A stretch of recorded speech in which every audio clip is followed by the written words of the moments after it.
This is Land of Havilah, 2 Kings 22. Manasseh reigned wickedly in Judah for 55 years. His son Amon reigned wickedly for the next 2 and was murdered. Then the people of the land made Amon's son king, 8-year-old Josiah. Judah was full of idols, even inside the temple and in its courts. After Manasseh shed innocent blood from one end of Jerusalem to the other, we might assume he killed all the faithful priests who took issue with him. So as the child Josiah is taking the throne, if there are any faithful priests left, they've been in the closet or underground for 57 years. Verse 1. Josiah was 8 years old when he began to reign, and he reigned 31 years in Jerusalem. His mother's name was Jedidah, the daughter of Adiah of Bozkath. He did that which was right in Yahweh's eyes, and walked in all the ways of David his father, and didn't turn away to the right hand or to the left.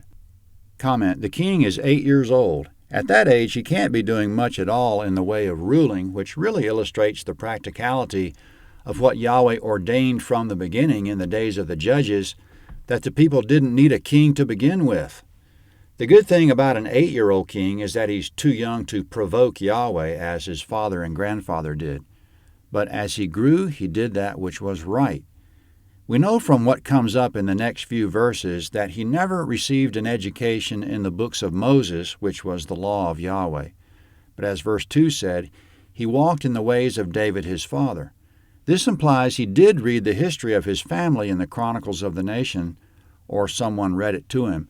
In fact, he was 16 years old when he began to emulate David, 2 Chronicles 34:3. So by that time he definitely knew about David. He was particularly interested, quote, to seek after the God of David his father, end quote. So as verse 2 just said, he walked in the way of David. The history of David in 1 and 2 Samuel that Josiah likely read only makes mention of the law one time, when David made a very specific reference to it, telling Solomon to be sure to abide by it, quote, that you may prosper in all that you do and wherever you turn yourself, 1 Kings 2:3. But David made much mention of the law in the Psalms, but he never gave the specifics of it. So Josiah knew there was a law, or there had been a law, but he had no idea of the specifics of it or that a copy of it even existed anymore. Nevertheless, at the age of 20, even without the law, he began to purge Judah and Jerusalem of idols and such, 2 Chronicles 34:3. Eventually he would carry out the mission with unbelievable zeal, bravery, and determination, not just in Judah, but even all the way up north as far as the old land of Naphtali, which by then was under Assyrian rule. But nevertheless, the Assyrian authorities must have been few and far between, because Josiah went through all the Assyrian lands that had once been Israel's and cleaned out all the high places, idols, and killed the pagan priests, 2 Kings 23:20. When Josiah was 21 years old, the word of the Lord came to Jeremiah for the first time, Jeremiah 1:2.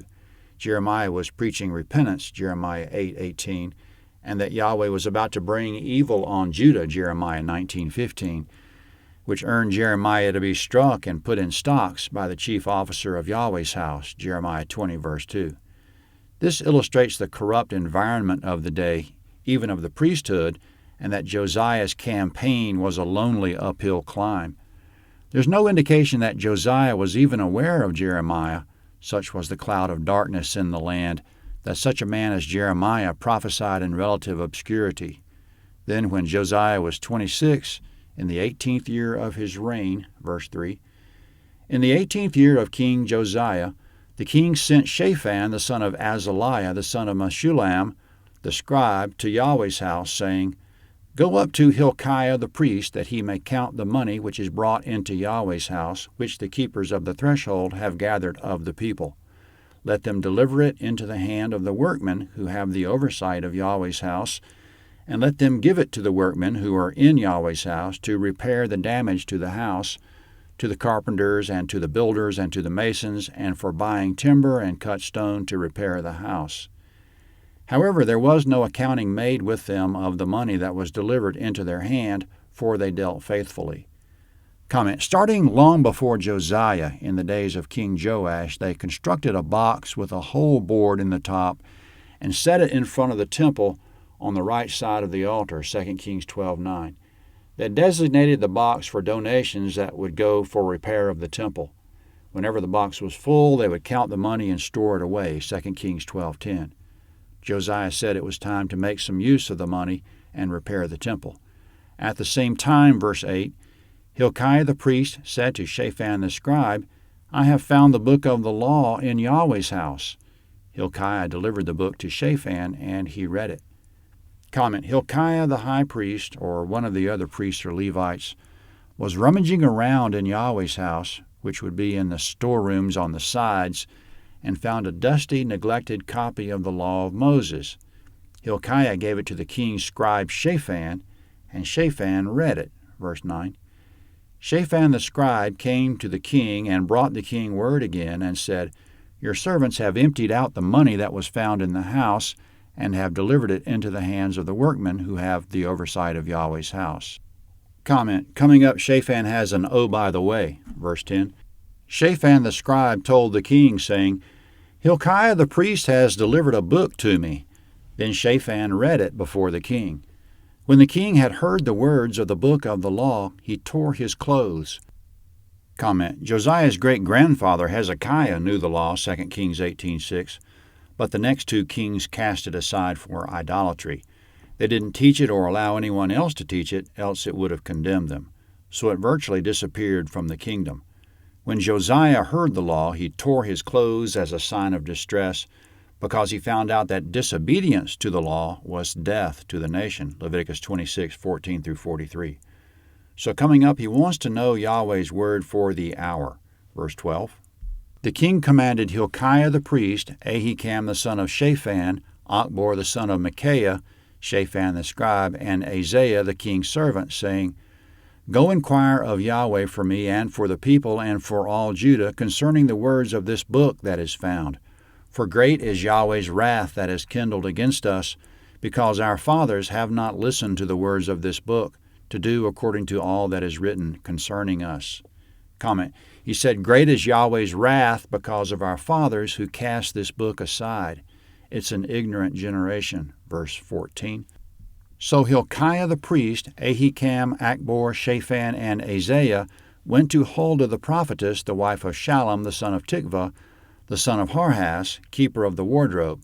Now she lived in Jerusalem in the second quarter. Comment, the wife of the keeper of the royal wardrobe is a prophetess. Her name is Huldah. The king's men went to her, and still in verse 14, and they talked with her. She said to them, Yahweh, the God of Israel, says, Tell the man who sent you to me, Yahweh says, Behold, I will bring evil on this place and on its inhabitants, even all the words of the book which the king of Judah has read. Comment, Josiah read in the law that Yahweh would bring horrors on the land, and Yahweh says, Yes, indeed, it is coming. Verse 17. Because they have forsaken me and have burned incense to other gods, that they might provoke me to anger with all the work of their hands, therefore my wrath shall be kindled against this place, and it will not be quenched.